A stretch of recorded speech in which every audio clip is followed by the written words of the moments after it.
Okay, good morning, afternoon, evening, ladies and gentlemen. Thank you for joining us today as we embark on an exciting journey into the world of education, data, and the future of our students. Today, we gather to explore a cutting edge concept that holds immense potential to revolutionize how we nurture the minds of tomorrow's leader student academic performance predictions. Okay, my name is Ryan Breeze. I'm from PPT 11 and my student ID is 250205146 and I will be the presenter today for today's presentation about student academic performance prediction and I will be the representative of my team from group 1. Okay, before we start off to our main topic, to our content, we're going to start off with our research background on why we have to conduct this research and what is the benefits and objective of this research. Okay, we're going to start off with data. Based on data from Nation Report Card, the student literacy rate and score has been decreasing and up and down with a stable movement over the past few years. This is a very bad things that happen over the past years where the student literacy score is unstable. It's not increasing in a high pitch and it's not decreasing, it's in a really high pitch. So I think we need to fix this. And how to fix this? We need to predict student performance prediction. Okay, why is this topic? Why is this topic relevant and why should we need to research on this topic? So the first one, 40% student cannot read at basic level. I think that's really a shame if we see someone who actually cannot read at basic level because basic level is very important and I think everyone in this world deserve and should be read at basic level. And for the next one, 35% high school student in US fail to graduate on time. I think this is also a crucial thing in education, and I think everyone's students all over the world should graduate on time and not late on their graduation. And lastly, the most unfortunately things that happen in our educational life is 1.2 million of high school students drop out in US every year. I think this is a very bad thing, and I think we need to do something. I think we need actions to decrease this dropout rate because this is a very uh, disadvantage for our educational life. Okay, so objectives of this research. There are three objectives of this research. For the first one, it is early intervention. So by predicting academic performance, educators can identify struggling students at an early stage. This allows them to intervene promptly and provide the necessary support and resource to help these students improve their academic outcomes. And also curriculum development. Predictive analysis can help educational institutions identify areas where students commonly struggle. This insight can be used to improve and adapt the curriculum, making it more effective and aligned with student learning model. And then the last one will be career guidance. Predicting academic performance can aid in identifying students with exceptional skills in specific subjects or fields. Such insights enable educators and career counselors to guide students towards suitable career paths and higher education opportunities. Okay, we're going to move on to the next thing, which is objective. Okay, improve academic outcomes. By addressing individual learning needs and providing targeted support, students are more likely to achieve improved academic results and reach their full potential. And then reduce dropout rates. Just like I said before, this is a very crucial thing, and early intervention and personalized support can reduce the likelihood of students dropping out of school due to academic difficulties or disengagement.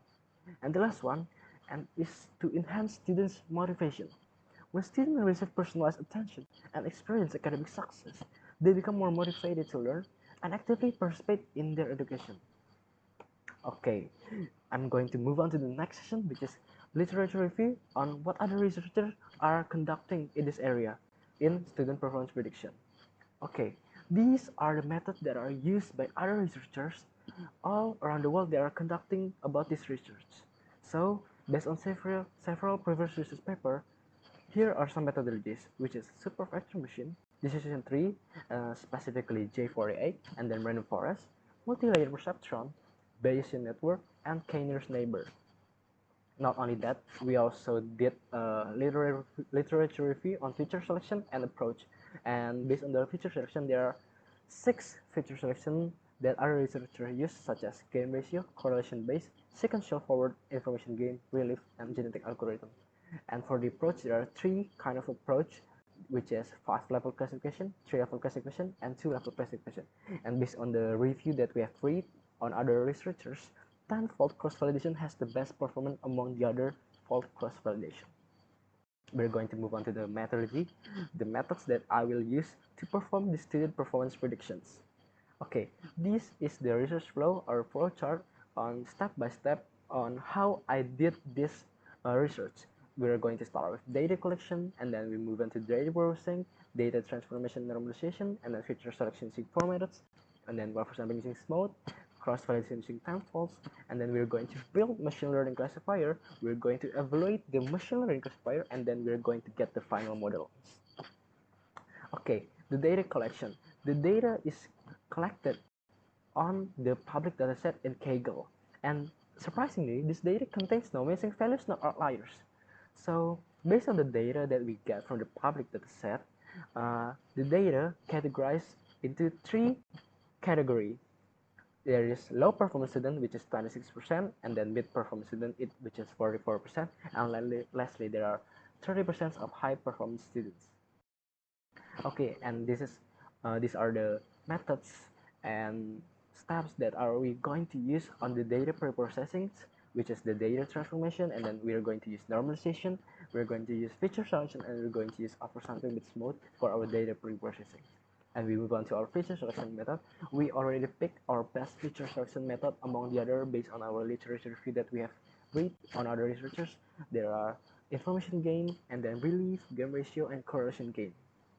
Okay, these are the selected feature after we done the feature selection method based on the feature that we have choose. There are 16 feature in totals, and all of them 16 in all of the feature selection are included, surprisingly, because if we decrease or the features, it will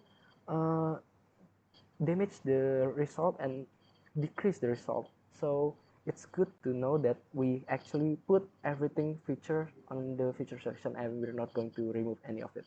So the next one is SMOTE. Why we use oversampling with SMOTE?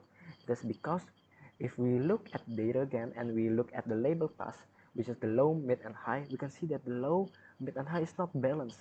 It's not stable, which the low is only like 100, middle from 150 and 100, and then the mid is above 200, and the high is below 150 and almost reach the 150. And after we do this mode of oversampling, we can see that the low class will have more balanced data and will approach the mid and high data, so that it could avoid classes with few samples, giving result with low accuracy.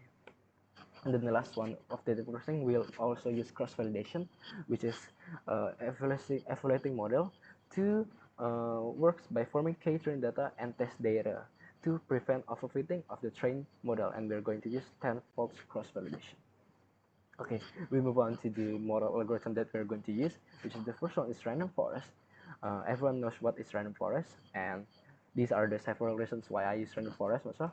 So the first one will be good predictive performance, and then it will handle high-dimensional data, works well with both categorical and condition data, interpretability, and reduce overfitting.